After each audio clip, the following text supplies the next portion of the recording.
Selamat pagi saudara-saudara, puji Tuhan, Tuhan memberkati kita semua, Tuhan memberkati saudara. Mari kita rendahkan hati kita, mari kita tundukkan kepala, mari kita berdoa untuk membuka pendalaman Alkitab pagi ini. Bapa, kami bersyukur atas segala kebaikan-Mu Tuhan di dalam kehidupan kami. Engkau sungguh baik Tuhan bagi kami ya Tuhan. Bimbing kami, sebentar lagi kami ingin belajar, kami ingin mendengar firman-Mu, kami ingin belajar dan kami ingin patuh ya Tuhan. Kami serahkan hati kami ke dalam tangan-Mu Tuhan, hidup kami, pikiran kami Tuhan, konsentrasi kami ke dalam tangan-Mu Tuhan. Biar kami Tuhan dengan rendah hati mau belajar, biar kami patuh ya Tuhan. Bimbinglah kami ya Tuhan, berbicaralah Tuhan sebab hamba-Mu mendengar. Di dalam nama Yesus Kristus kami telah berdoa dan mengucap syukur. Haleluya, amin. Saudara, kali ini, pagi ini, mari kita buka Alkitab kita di dalam Amsal 1 ayat 20. Hari ini kita akan belajar dari Amsal 1 ayat 20 sampai 33, saudara. Nasihat dari hikmat. Amsal 1 ayat 20 sampai 21 dulu. Hikmat berseru nyaring di jalan-jalan, di lapangan-lapangan ia memperdengarkan suaranya. Di atas tembok-tembok ia berseru-seru, di depan pintu-pintu gerbang kota ia mengucapkan kata-katanya. Amsal 1 ayat 20 dan 21 ini agak sedikit berbeda dengan pemahaman kita akan kebijaksanaan, akan hikmat di masa kini. Saat ini kita kalau melihat seakan-akan hikmat itu mahal sekali, ya. Seakan-akan hikmat itu sulit untuk dimengerti, seakan-akan hikmat itu sulit untuk didapat, sulit sekali untuk kita menemukan menjadi orang yang berhikmat, ya, menjadi orang yang bijaksana itu sepertinya sungguh jarang ada orang yang benar-benar bijaksana. Tetapi firman Tuhan mengucapkan hal yang berbeda. Hikmat berseru nyaring di jalan-jalan, di lapangan-lapangan, di atas tembok, di depan pintu-pintu gerbang, dia berteriak-teriak. Saudara tahu seperti apa? Obral. Hikmat bukan sesuatu yang sulit untuk dimengerti, hikmat bukan sesuatu yang sulit untuk didapat. Hikmat berusaha supaya orang mengenal dia, supaya orang memperolehnya. Hikmat bukan sesuatu yang sulit untuk didapat. Itu firman Tuhan. Ayat 22. Berapa lama lagi, hai orang yang tidak berpengalaman, atau simple di bahasa Inggrisnya, kamu masih cinta kepada keadaanmu itu. Pencemooh masih gemar kepada cemooh, dan orang bebal benci kepada pengetahuan. Berparinglah kamu kepada teguranku, di ayat 23. Sesungguhnya aku hendak mencurahkan isi hatiku kepadamu dan memberitahukan perkataanku kepadamu. Jadi di sini ada 3 jenis orang. Orang yang simple, orang yang gak berpengalaman. Oke, itu yang jenis pertama. Orang yang mencemooh, negatif, merasa dirinya paling pintar, semua orang pasti diomongin. Ya, itu adalah orang yang kedua. Dan yang ketiga adalah orang yang bebal. Orang yang bebal itu apa?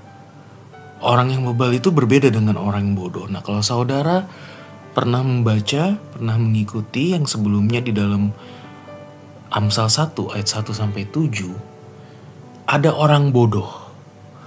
Ada orang yang disebut sebagai orang yang bodoh, bukan karena dia tidak tahu, tetapi karena dia tahu, tetapi dia tidak mau melakukan hal yang benar. Dia tidak mau melakukan hal yang baik. Dia tahu tapi tidak mau melakukan. Itu disebut oleh Amsal sebagai orang yang bodoh. Nah, orang yang bebal adalah orang yang gak mau diajar. nggak mau mendengar.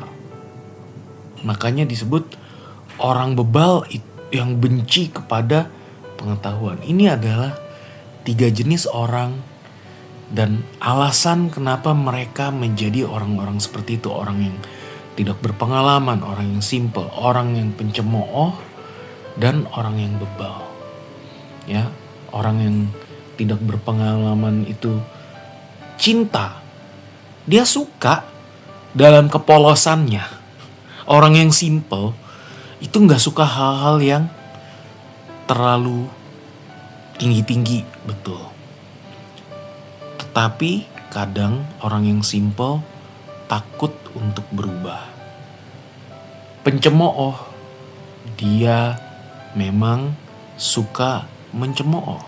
Dia suka melihat hal yang negatif dari orang dan dia gak mau beranjak dari situ. Pencemooh itu punya suatu penyakit, saudara. Dia melihat semuanya dalam hal yang negatif dan kesukaannya adalah mengata-ngatai orang, menganggap dirinya paling pintar. Dan orang bebal benci kepada pengetahuan. Orang bebal gak mau diajar. Oke? Nah, kalau kita ingat, kalau kita baca dari yang Amsal 1 ayat 1 sampai 7, untuk memperoleh hikmat, makanya di sini dikatakan hikmat itu mengobral diri. Oke, hikmat itu mengobral diri.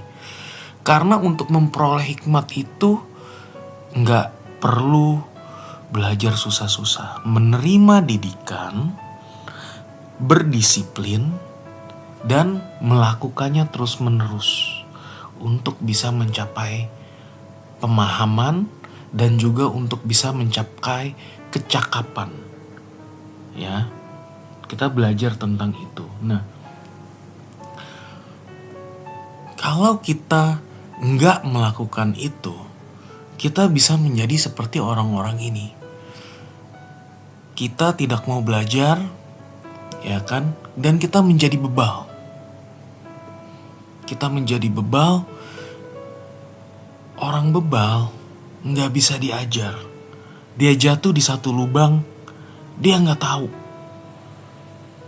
Dia nggak menganggap itu merupakan salah dia. Dia nggak mau belajar, dia benci kepada pengetahuan. Tapi Tuhan ingin kita mendekat kepada Dia. Tuhan ingin kita belajar firman-Nya, supaya kita memperoleh pengetahuan di dalam kehidupan, supaya kita tidak jatuh ke dalam lubang yang sama terus-menerus.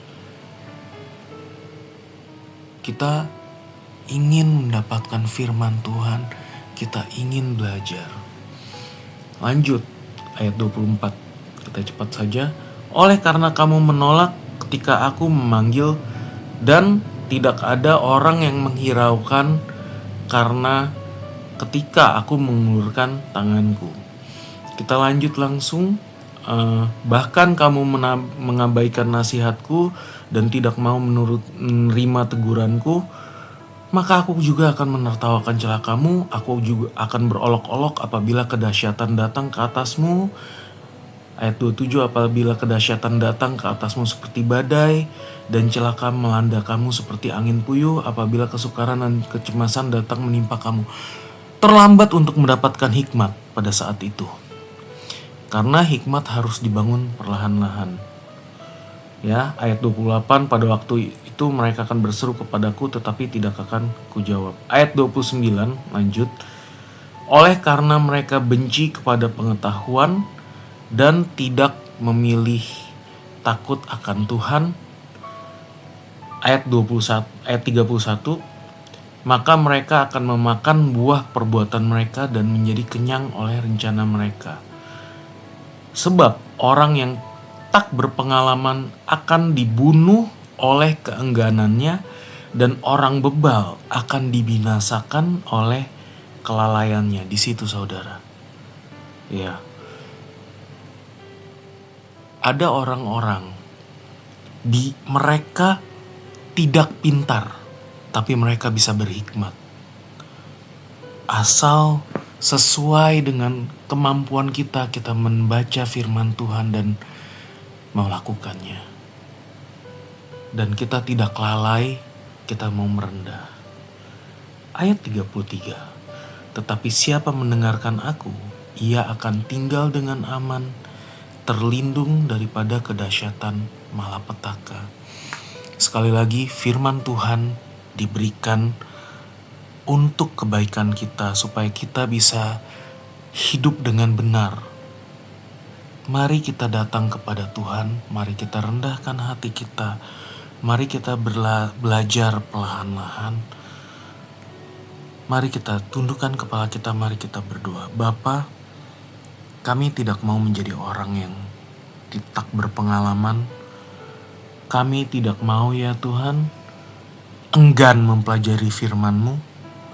Kami juga Tuhan, kami tidak mau lalai Tuhan. Dan Tuhan bimbing kami supaya kami jangan menjadi orang yang negatif, yang suka mencemooh, suka melihat segalanya dengan negatif, menghakimi orang-orang seakan mereka lebih rendah daripada kami. Bimbing kami ya Bapa saat itu Tuhan, supaya kami bisa terus mendekat kepadamu, supaya kami bisa terus merendahkan hati, dan supaya kami bisa terus belajar. Ajari kami jalan-jalan-Mu. Bimbing kami supaya kami bisa terus teguh, terus belajar. Dan supaya kami ya Tuhan bisa menjadi murid-Mu. Dan supaya kami bisa mendapatkan hikmat yang dari atas. Di dalam nama Yesus kami telah berucap syukur. Haleluya. Amin.